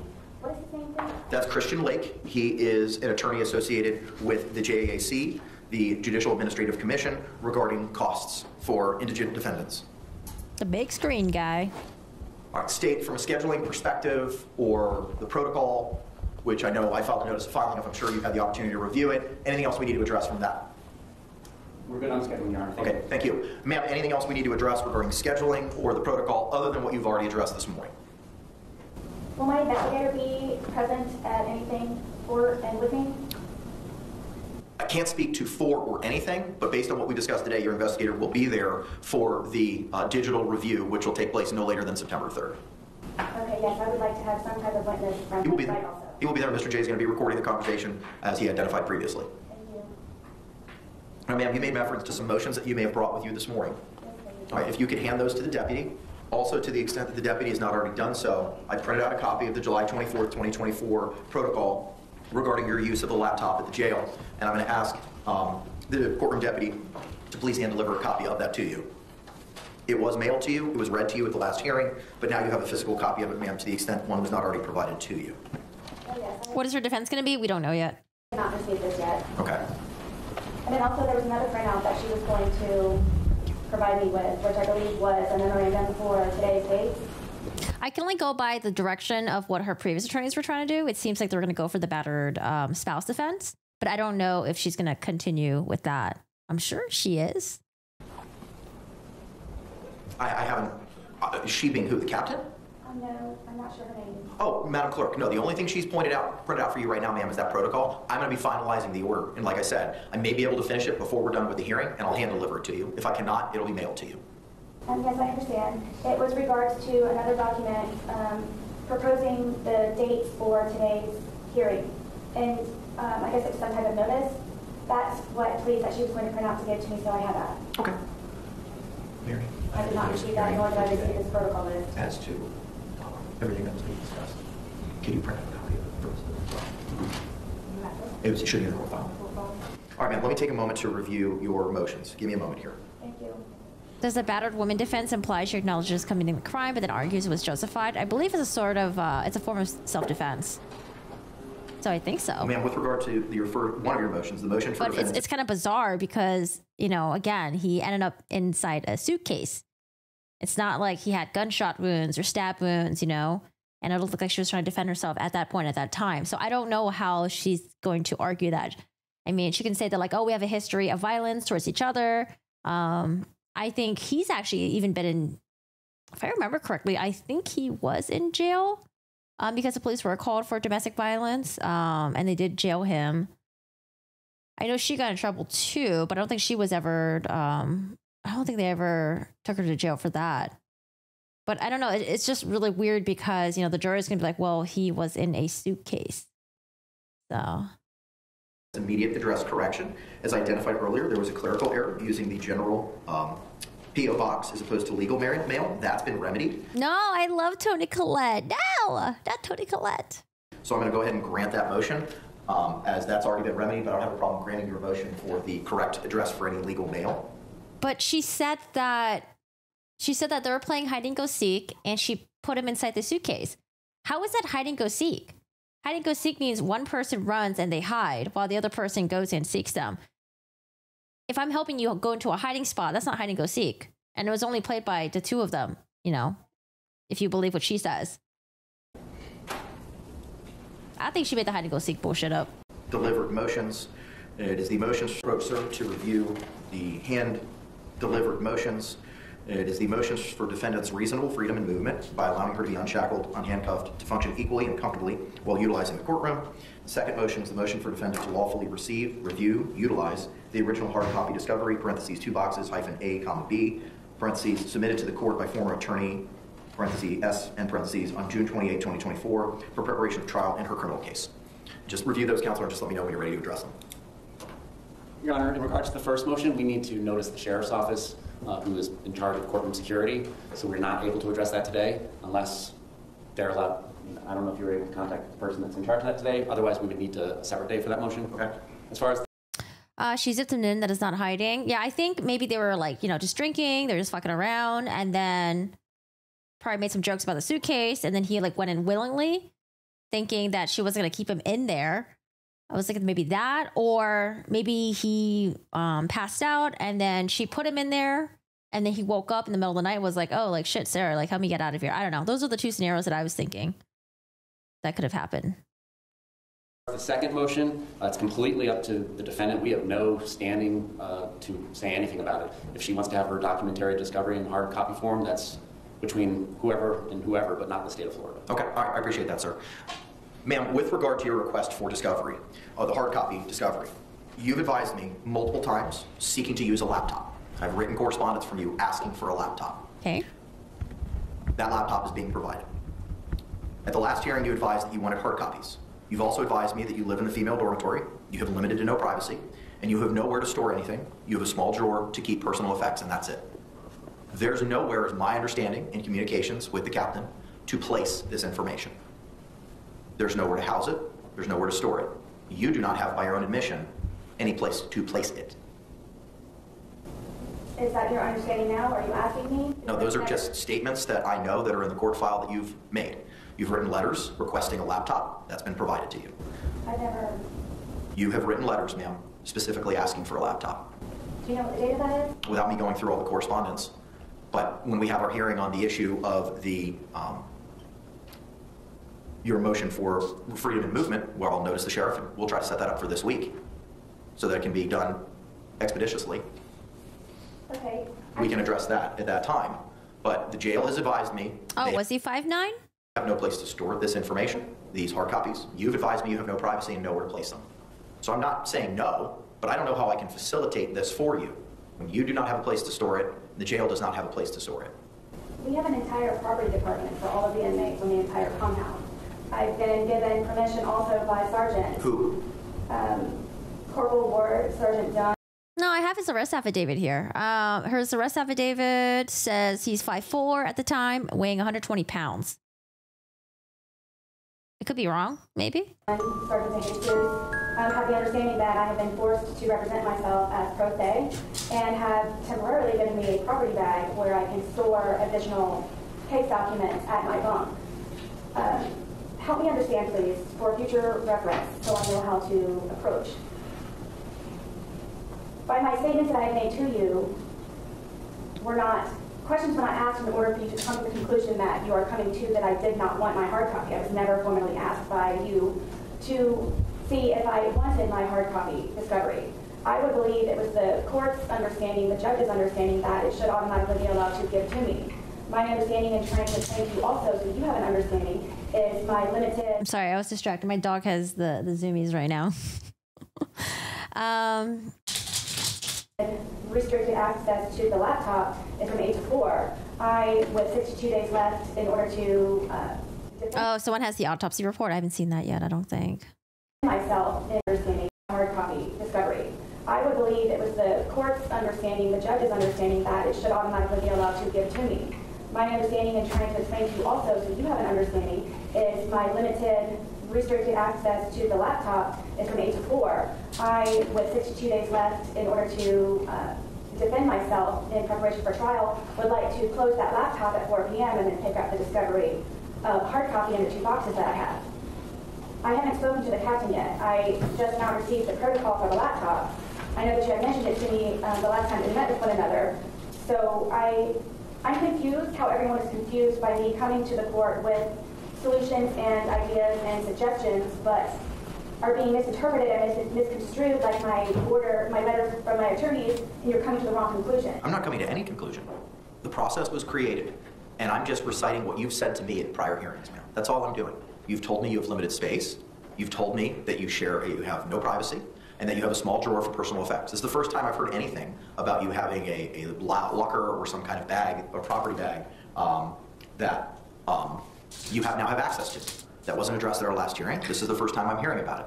So I'm not drawing any improper conclusions, as I identified for you with the process. The jail created this process. It was something that they put together.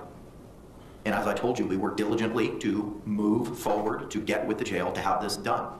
There's no nefariousness here, there's no undermining, there's nothing along those lines. I want you to have this information. And as I addressed at the last hearing, I could not copy it. I can't look at it. I can't look at what's in those 2 banker's boxes. Ms. Barrios cannot, no one associated with my office can look at it. We had to use your investigator to do that. And what the jail has advised me is that they were not in a position to take both those banker's boxes because of space and potential hazards. Now, if something has changed and the captain advises me that you can have those documents, I don't have a problem with you having them. But what I've been advised, as identified in that protocol, is to how and when you can have access to the information, and unfortunately it wasn't in physical form, it was in digital form. And that was the process that the jail created. They are aware it's 2 banker's boxes. They're aware of what the information is.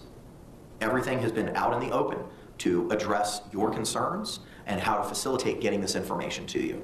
No one's withholding anything, no one's trying to hide the ball. My opinion differs. Of course it does, Sarah. She did a little pause and like a little head thing right there. I was never asked anything. Just like my letters to you prior to you forfeiting my right to counsel, I was never asked anything in order for you to have a better understanding. Ma'am, I'm not going to revisit that. I am not, you never asked me in regards to the hard copy. Hang on, yes. How quickly can we have an evidentiary hearing with the captain or whomever we need? My understanding is she's on vacation this week. Okay. So, which is why Sergeant Casey was here, because Captain DiGiovanni is on vacation. And I cannot recall off the top of my head when she's set to return. She's set to return on the 12th. So, if the document, what would be the process? Because it's marked, tagged, and in evidence, so there would need to be a motion to get it released from evidence. I mean, I would entertain an or a tennis motion to have it released from evidence. The concern as, and Mr. J, this is the first time I had the opportunity to discuss this case with you. I know I've been dealing with Mr. Cacciatore. We had a hearing, and I'm sure you're versed on this, but let me just kind of bring you up to speed. We had a hearing in June, and at that point in time, I forfeited Ms. Boone's right to an attorney based on her conduct and alternatively a waiver. And I'm sure you've read it. Thereafter, the court endeavored to figure out how to get those 2 banker's boxes that Ms. Cashman had provided to the court at that hearing in Ms. Boone's possession. It took time for the jail to come up with a policy and a procedure for that to happen. I was advised by the captain that they could not take custody or possession of those 2 banker's boxes because of... I have this slightly sped up, by the way, so he might sound a little bit impatient, but I think he sounds more patient than what he really sounds like. It's just like sort of sped up. A, storage, and B, because of the hazard. Now, if the jail's in a position to revise that by virtue of Ms. Boone identifying a property bag or something that may be available for her use, I am 100% on board. If the jail says, yeah, we can facilitate and make that happen, her getting that information.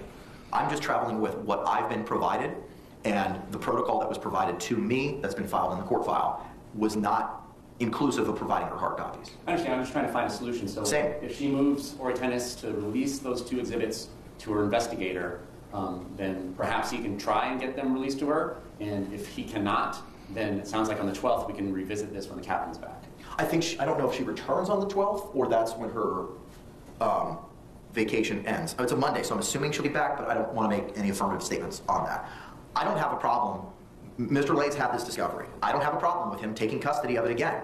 And if he's able to deliver it to the jail and they allow it to be released to Ms. Boone, I don't have a problem with that. I have no problem with it. I'm just traveling on what the jail has advised the court in the creation of this process. So if she wants to Oritenis, which means oral motion, move to release those 2 exhibits, the state has no objection, and it sounds like if Mr. Lane can't get them to her, we'll be able to revisit this in the near time future. Yes. Just so that she's advised. So I want to ask her, but perhaps the court can answer that. Sure. Ma'am, the state has recommended a position for in an attempt to get you these hard copies. Is that something that you would like the court to, would you like to follow with the state's suggestion and ask of that of the court orally this morning? I'm not understanding what it is that he's trying to do. May I please propose that the hard copies go to Mr. Lane, and then once I have permission by the captain and whomever, he can release them to me? Granted. No objection to her motion. Okay. Mr. Lane, thank you for staying, sir. I appreciate you. If you could come back up here, sir, and take custody of both of those banker's boxes. I will have Ms. Berrios coordinate a hearing for the 13th at 8:45. Why not? We cannot do the 13th because it's pre-trial. You're correct. We will have a hearing on August 14th, if necessary, on Wednesday, August 14th at 1:30, if we need to address the jail's position in taking hard copies if Mr. Lane's unable to have it delivered. And Mr. Lane, you advised earlier when Ms. Boone had inquired of you as to when you might be able to go visit her, you said the end of this week or by next week. If when you go to visit her by the end of this week or next week, bring that with you and see if the jail would be in a position to take it. If they are, I'm going to ask you to file a similar notice, sir, that that information was provided to the jail on what date and to whom. Okay? All right, thank you. Your Honor? Yes, ma'am. What would the hearing be for on the 14th then, for the jail taking? The hearing on the 14th, ma'am, would be if Mr. Lane is unable to have the jail take physical custody of those 2 boxes for your review outside of the laptop, Yes. we would have a hearing to address what, if any, protocols the jail may be able to utilize in you having those documents. It may not be necessary. We're going to go ahead and set it if we need it. If we don't need it, we will not have a hearing. God, we have so many dates. So, there would not be needing to be made an updated evidence control sheet right now. It has been passed to Mr. Lane. As of right now, the court minutes are going to reflect that what was pre-marked as A and B from the June 28th hearing is being provided to Mr. Lane. Thank you. Okay. With regard to your reasonable freedom motion, I'm going to set that for this Friday. Is the state available at 8:45 on Friday? No, I looked at that, please. That is the 9th, ma'am. We're available, Your Honor. Okay. Ms. Barrios will coordinate with a representative from the Orange County Jail to address the reasonable freedom motion. Ma'am, I'm going to hand file both of these motions with Madam Clerk, okay? Thank you. All right. Is there anything else we need to address this morning, State? Not from the state. Anything else we need to address, Mr. Motion?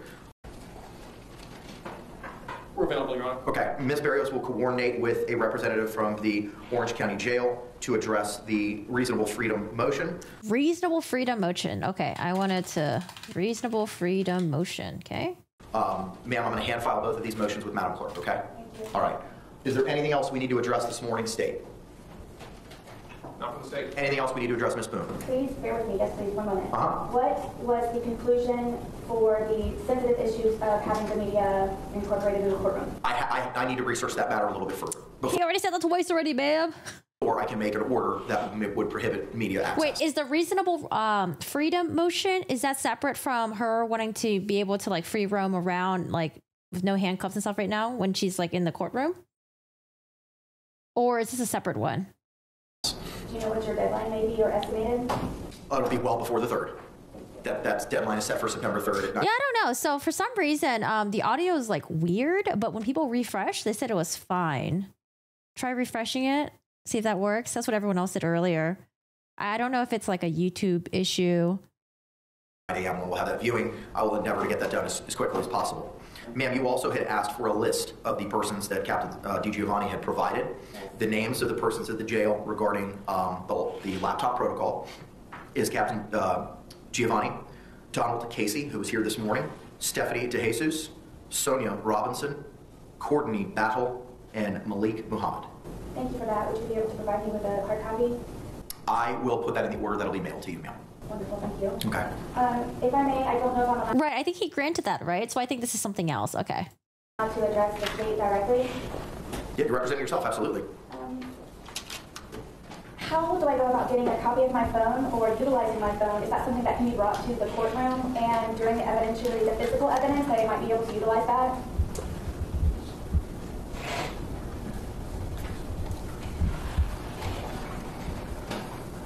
So my understanding is there was an imaging done of your phone with software called Cellbrite, and that is part of the digital discovery that has been provided to you. If you are talking about the physical device being re-examined by your own expert, then you would need to find and retain your own expert to do that without giving you legal advice or suggesting that he is the person you hire. I know that defense attorneys in this area hire somebody named Richard Connor, C-O-N-N-O-R, and then that will be between you and the JAC and him, whether or not he wishes to work for you and at what rate, and so on and so forth. And then that examination would be done by him with us being present if we want to be present. That's like a pretty helpful answer from the state. Yes, I have reviewed, I believe, 2 or 3 different thumb drives were given to me at one point, where I researched all of them extensively, also included with Mr. Lane, and it is nothing of use. It's primarily cookies and history and so forth. So that's why I don't understand who it is, the legal expert that can give me a mirror download of my entire phone in regards to videos and pictures and contacts. I could probably supply a witness list sooner than later if I were to have accessibility to my phone in regards to my contacts. That's why I didn't know if it would be allowed to have my phone physically here in the presence of everyone, including law enforcement, to be able to physically look at my phone and go through it and to see what I can extract myself while here in the courtroom before trying to figure out how to locate and contact an expert to download all of that to receive.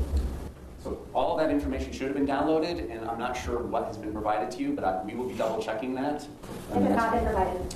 Yeah, your contact information, all the videos and photographs, everything on your phone should have been downloaded. And what you may have reviewed is just a PDF file called the timeline, but there is additional data there, and we will make sure you have that. And then when it comes time to our digital evidence deadline, which I hope to exceed well before 9/3, we will be identifying which portions of it is of your phone, if any, that we seek to introduce at trial. So it may be texts from December 2nd, 2019, whatever it is. We will identify those. Well, I wouldn't expect her phone to be in service. Pages. We will I'm sure that's already been canceled. Because obviously your entire phone, however many gigabytes it is not going to just come into evidence. Because like you said, there's so much of it that would be not relevant. Yes, Hi, thank Kiki. you. So you all have already had access to my phone and have researched it fully? We're not going to talk about our work product. I'm telling you what, based on my experience from other phone examinations is, all that information should be there. And it's typically presented in two different fashions.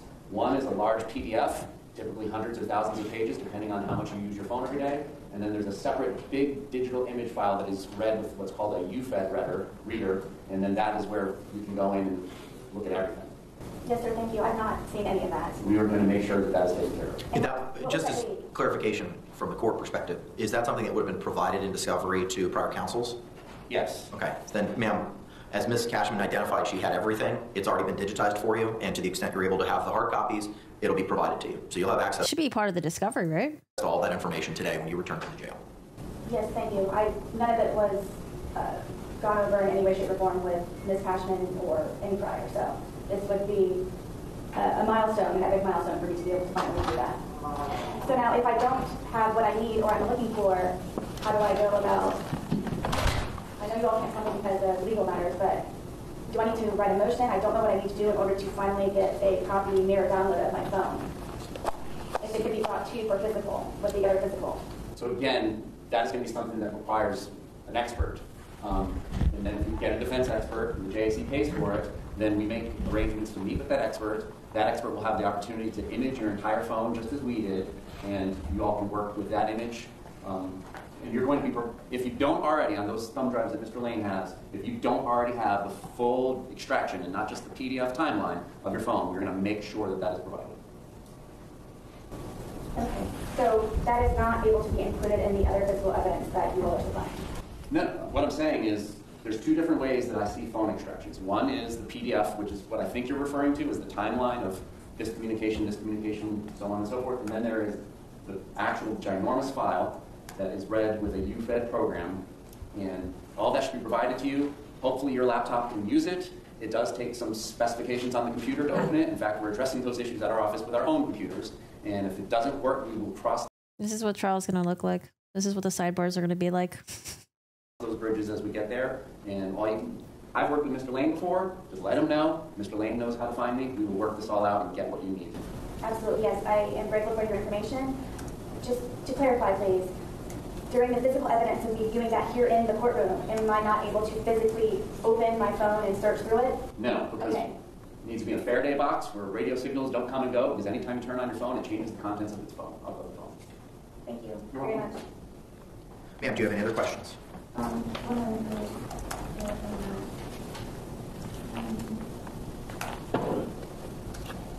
Okay, so everyone is aware that I'm in the process of trying to talk to the captain. In handcuffs. Okay. Your Honor? Yes, ma'am. I believe I am okay for right now. You and I do not have a direct way of communication, and I didn't know. Another big hurdle is if the laptop has internet access, where I don't know if emailing or messaging or whatever, however it is that you and I can communicate, rather than snail mail, I mean writing a letter. I don't know when I write a letter how soon you receive it, because sometimes it's days or weeks that it is uploaded to the clerk's website. Do you have a general time frame of when you actually know of something? Because you already have my address correction, but I don't believe updated. It's been updated now. No, I mean on the clerk's website. I can't speak to what's on the clerk's website. I know for the purposes of my records and getting information to you, that clerical error has been remedied. Do you have any other suggestions? If I do not have internet, would my only possibility to correspond with you be via mail? That's my understanding. And you asked when I receive things. I get it as soon as I get it from in the mailbox. So we check the mailbox every day. As soon as I get it, it doesn't go to the clerk, it goes directly to me. And I review it. As you saw with the motions that you made reference to at our last hearing, that you had 5 of them, we set those for hearing immediately. And I intend on continuing to try to do that to facilitate prompt resolution to any concerns or issues or motions that you may have. Thank you. And if I do have internet access or I'm able to put on, if it's not already, am I able to correspond with you via email? You cannot correspond with me directly, but you can have conversations with my judicial assistant to the extent that you do have access to internet. I'll make sure to include her email address and telephone number in the order setting the deadlines that we addressed this morning.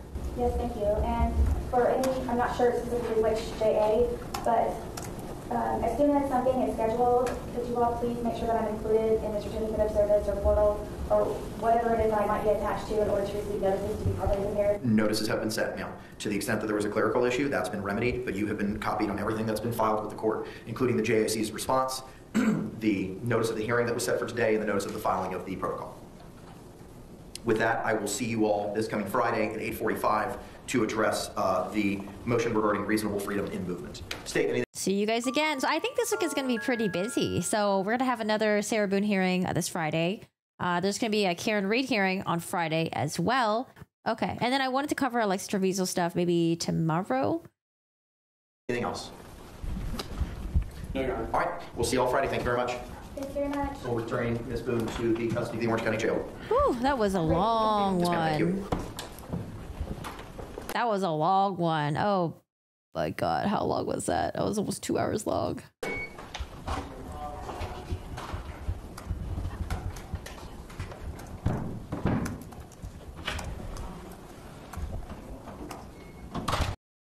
Jesus, that was a long one. Oh gosh.